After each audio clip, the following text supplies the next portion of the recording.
ఇదిగా చూడండి, ఇది వరకులా మీరు మొండితనంగా ఉండకండి. ఇద్దరూ కలిసి ఉద్యోగం చేస్తేనే ఇల్లు గడుపుకుని నలుగురు మధ్యలో గౌరవంగా బతకల. అదే కాకుండా మీకు నెల నెల స్పెషల్ గా నేను 1000 రూపాయలు ఇస్తాను. దాంతో మందు కట్టి మీరు జల్సా చేసుకోండి.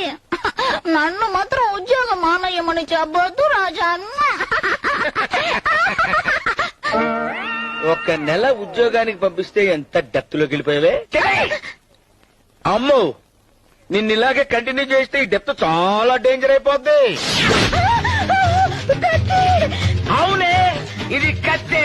నువ్వు ఇలాంటి నీతి వాక్యాలు మాట్లాడతావని నాకు నెల ముందే కలొచ్చింది. అందుకే పటాన్ దగ్గర నుంచి ప్రత్యేకంగా ఈ కత్తి తెప్పించా. ఈ కత్తితో పొడిచానంటే ఇది నీ పొట్టలో దూరి ఎదురింటి బేబీ వీపులోంచి బయటకు వస్తుంది.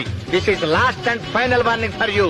రేపు ఉదయం సూర్యుడు వచ్చేసరికి నువ్వు ఉద్యోగం గురించి మాట్లాడావంటే సాయంత్రం చంద్రుడిని చూడు.